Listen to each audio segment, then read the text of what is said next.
Ya, pemirsa, ini pameran di semasa pandemi, tentunya pameran Solo Exhibition Paki Bro Pandam. Ini menjadi salah satu oase barangkali ya di tengah mungkin seperti gurun pasir. Ya, memang sudah lama sekali kita tidak melihat pameran seni rupa ataupun seni lukis khususnya di Kota Serang, Provinsi Banten begitu ya. Pak Kibro, ini sudah banyak sekali yang bertanya, mungkin boleh dijawab ya beberapa ya Pak ya. Oke, Insya Allah. insya Allah. Kita akan coba pertanyaan pertama Pak. Ada perubahan tidak sih Pak yang dilakukan oleh para seniman di masa pandemi seperti ini? Ya, perubahannya banyak sekali. Tentu positif dan negatif. Kalau yang positif mungkin ya pengendapan gagasan, pengendapan kreativitas itu bisa tersimpan dan nanti akan eh, bisa dieksekusi pada masanya. Itu kalau buat saya itu. Jadi banyak yang disimpan, tapi alhamdulillah saya bisa menyalurkan terus gagasan dan endapan dari kreativitas itu. Nah, yang negatif adalah yang ya mangsa pasar tidak ada sama sekali. Orang makan aja susah kan. Betul. Meski ya masih bisa makan, tapi susah, terutama pada masa normal saja seniman itu kan menjual lukisan susah sekali. Mau beli terbatas sekali. Apalagi di masa yang pandemi seperti ini semuanya serba terbatas. Ya. Ada negatif, ada positif. Ya kalau alhamdulillah buat saya tetap saya bersyukur saya masih bisa melahirkan karya dan dampak dari pandemi itu yang bisa saya tampilkan sekarang di pameran di Kopi Rona ini. Saya kira itu. Oke, sudah ada yang beli Pak? Mungkin lukisannya? Alhamdulillah ada berapa ya sampai hari ini ada kalau nggak salah yang sudah diadopsi itu tiga karya. Oke, baik. Kita ke pertanyaan selanjutnya Pak Kibro. Ini soal seni lukis abstrak ya Pak ya. Kok sepertinya lebih istimewa ya, padahal kalau kita lihat isinya hanya coret-coret asal ya. Silakan Pak. Ya, uh, saya tidak ahli abstrak, Mm-mm. tapi saya sering dan pernah mencoba untuk berkarya abstrak. Ya. Orang awam akan menyebut itu coret-coret memang. Yeah. Tetapi sebenarnya dari dalam lubuk hati yang paling dalam pelukis itu punya nilai dan maksud yang dia sampaikan. Dan pelukis melakukan abstrak itu tidak bisa melakukan 1 tahun atau 2 tahun untuk menjadi karya abstrak yang bagus ya. Bukan bagus, karya abstrak yang sesungguhnya itu butuh waktu lama. Kalau ada yang bilang kayaknya cuma coret-coret, ya dimaklumi, memang kita harus maklum. Karya abstrak untuk kita bisa memahaminya memang harus dekat dulu. Yeah. Harus berteman dulu dengan pelukisnya, dengan karya itu sendiri. Kemudian sehingga kita si penikmat ini akan menjadi orang yang punya ketajaman naluri, ketajaman sense untuk menangkap karya yang dimaksud. Ya kalau kata lainnya memang begini, kata kasarnya ya, misalnya bahwa dia nggak boleh cetek untuk melihat sebuah karya abstrak gitu. Oke. Artinya bukan sekedar coret-coret yang Ya, mudah enggak ya sekedar Pak. itu tidak. Kalau sekarang itu tiba-tiba jadi populer, Ya. jadi lebih mudah. Karakter masyarakat sekarang di dunia itu ya instan kan. Dan abstrak itu salah satu dari manifestasinya instan. Instan yang dilakukan bertahun-tahun, sama kayak kalau di teater kembali lagi, bahwa di teater itu ada yang sebutannya improvisasi ya, bermainnya improve. Tetapi improve yang benar adalah improve-nya dilatih. Ya. Jadi bukan improve yang sesungguhnya, tapi dia melatih diri sehingga ia seperti improve padahal dia berlatih. Nah, abstrak pun demikian. Abstrak demikian Iya, ya. iya. Oke, baik. Kita ke pertanyaan selanjutnya, Pak. Apakah para seniman di tengah pandemi ini masih tetap bisa berkarya dan juga mempertahankan profesinya? Alhamdulillah, contohnya saya sudah masih tetap berkarya, tidak kurang satu apapun. Dan saya mengingatkan juga kepada adik-adik remaja, anak-anak muda, teman-teman di pameran kemarin saya sampaikan juga bahwa jangan berhentilah berkarya. Di Banten ini jago-jagonya banyak sekali. Anak-anak muda kreatif anak-anak muda aktif yang sangat kreatif itu banyak. Harus itu dijaga, harus terus. Saya nih tetap belajar sama mereka. Saya belajar kepada mereka. Harapan saya, ya mereka lah yang meneruskan nanti. Ya capek lah. Saya juga sudah tua, udah nggak mungkin terus menerus akan begini. Tapi saya tidak boleh berhenti untuk mengingatkan anak-anak muda. Karena banyak banget anak muda di Banten, Tangerang apalagi, hebat semua itu. Jadi saya mohon sekali bahwa jangan berhenti berkarya. Mungkin menderita ya, tetapi Tuhan tidak pernah salah memberi rezeki kepada orang yang bekerja keras. Oke, baik. Kita ke pertanyaan selanjutnya, Pak Kibro. Apa menariknya bercerita melalui gambar?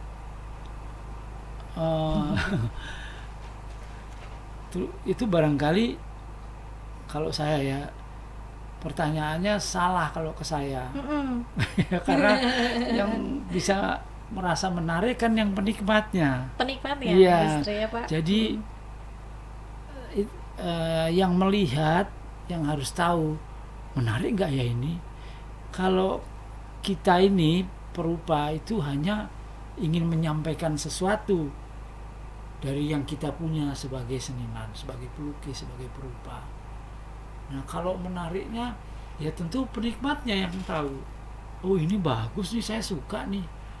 Jadi nggak mungkin kurang tepat pertanyaan itu kalau ditujukan kepada saya. Oke, kita ke pertanyaan selanjutnya, Pak Kibro. Ya. Bantuan dari segi perhatian, misalnya seperti adanya museum virtual dan juga mungkin pemasaran secara online, apakah ini juga sudah cukup membantu para seniman? Pemasaran secara online ya sangat membantu. Tergantung dari senimannya itu sendiri kepinginnya seperti apa. Ya. Jadi kalau saya sih agak gaptek ya, tapi saya berusaha belajar terus gitu. Nah, kalau yang memang dia tidak gaptek ya, itu menarik sekali. Seniman yang dia bisa kalau kolaborasikan dengan media sosial itu luar biasa. Terus apalagi tadi kalau sudah cukup membantu, berarti sudah ya, Pak? Kalau sudah cukup membantu, bantuan itu yang paling utama sebenarnya adalah datang dari diri kita sendiri. Harus dari diri kita sendiri. Kalau kita berharap dari orang lain, ya itu agak aneh, lucu, karena kita tidak akan melakukan apapun. Kalau bantuan dari kita sendiri, kita akan melakukan apapun. Ini akan menolong saya untuk bisa makan. Ini akan menolong istri dan anak saya. Ini akan menolong saya untuk bisa membeli kanvas atau bisa membeli drawing pen atau membeli cat air. Kalau menunggu dari orang, saya tidak terbiasa dengan begitu. Artinya ya saya tetap bisa jalan, bisa hidup. Saya menemukan habitat saya yang pas karena dari keinginan sendiri. Apalagi sebelumnya pertanyaan tadi apa tuh? Yang barusan juga? Yang barusan juga museum dan virtual. Museum virtual. Nah, itu museum ini menarik pertanyaan ini. Kalau museum virtual ya kita kan nggak pernah punya di Banten ini. Di Serang ini kita tidak punya. saya nggak berani bicara skop yang luas karena di Jogja ada, di Jakarta ada, di kota-kota lain barangkali ada, tapi di Serang tidak ada. Dan elemen masyarakat yang seharusnya bertanggung jawab, yang seharusnya mengerti soal itu juga kita nggak bisa berharap apa-apa. Misalnya dari pemerintah daerah nggak bisa, karena pemerintah daerah kan terlalu sibuk ya. Mereka udah sibuk banget urusan yang mereka harus lakukan. Kembali lagi kepada tadi bahwa kitalah yang harus melakukan itu. Alhamdulillah saya sedang merancang bersama istri sebuah, mudah-mudahan itu bisa menjadi sebuah museum virtual. Meskipun masih terseok-seok dan masih lama sekali bisa terwujud ya, tapi itu kan obsesi. Paling tidak obsesi itu untuk buat saya sendiri, tapi harapan yang paling besar adalah itu bisa untuk para seniman-seniman yang ada di Banten, Serang, Cilegon, Tangerang, semua di seluruh Banten lah. Yang paling skop yang paling kecil barangkali ya Serang. Terus terang masih terseok-seok ya, pelan-pelan. Tapi saya itu salah satu obsesi saya dan istri, terutama istri saya ingin sekali punya galeri atau museum virtual itu ya, yang bisa menampilkan karya-karya siapapun yang anak muda yang ada di sini. Ya insya Allah lah. Amin. Sedang diusahakan. Amin. Oke, kita ke pertanyaan terakhir Pak Kibro.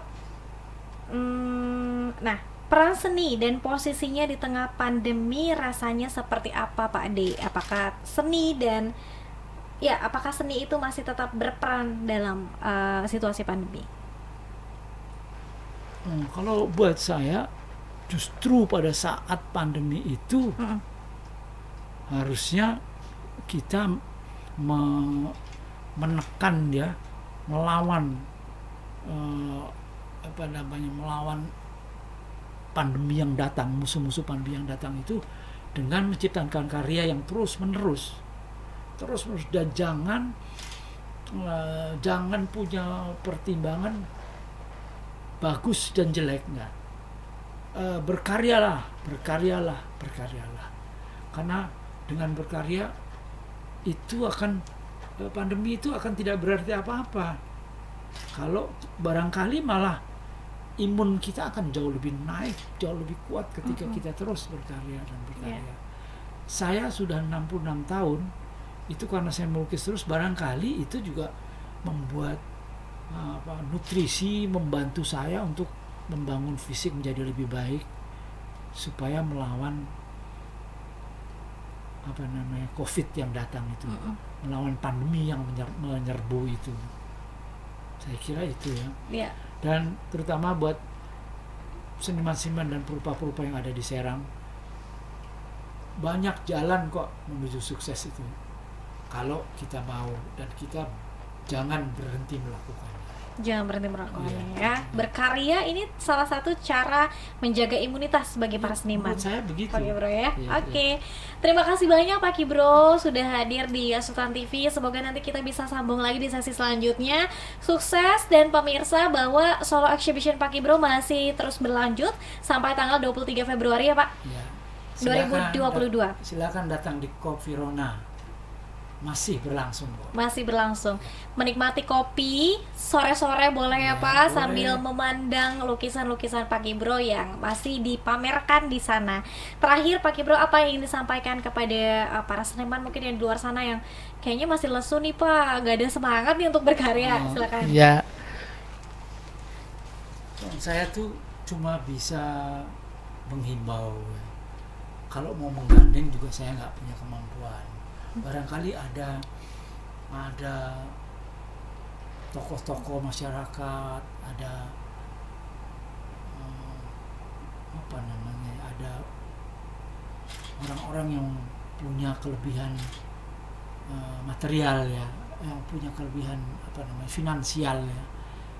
Tolonglah teman-teman seni rupa itu diberikan diberikan kesempatan lah, karena tanpa pandemi pun perupa-perupa itu susah hidupnya, apalagi pandemi. Dan salah satu yang membuka diri dengan rela, dengan senang hati itu adalah Kopirona. Banyak banget itu kafe-kafe yang ada di Serang ini ya. Tapi salah satu yang dengan rela hati dia membuka, mempersilahkan, memanggil, mengundang, menjemput bola untuk teman-teman perupa untuk bisa pameran di Kopirona.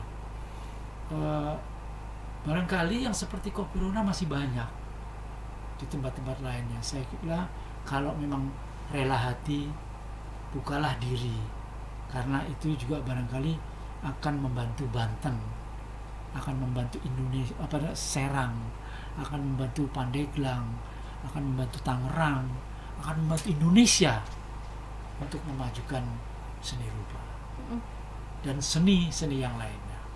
Saya kira cuma itu pesan saya. Ya, baik. Terima kasih sekali lagi Pak Kibro. Sehat-sehat selalu. Ditunggu karya-karya selanjutnya. Ditunggu solo exhibition selanjutnya, Pak. Insya Allah. Semoga nanti bisa. Sehat, ya. Amin. Semoga sehat selalu, didukung oleh keluarga ya, istri dan anak-anak tentunya. Baik, terima kasih pemirsa. Sekali lagi Anda boleh menyaksikan pameran seni lukis milik Pak Kibro dengan tajuk Drop and Rip. Saya suka kebalik nih Pak. Drop and Rip di Kopirona yang masih berlangsung sampai tanggal 23 Februari 2022. Terima kasih pemirsa atas kebersamaan Anda. Tentunya nanti kita akan hadir kembali di jam yang sama ya, di hari Senin sampai Jumat jam 9 pagi sampai jam 10 pagi. Akhir kata, saya Dialin Tamungi beserta seluruh kerabat kerja pamit undur diri. Terima kasih atas kebersamaan Anda. Wassalamualaikum warahmatullahi wabarakatuh. Waalaikumsalam.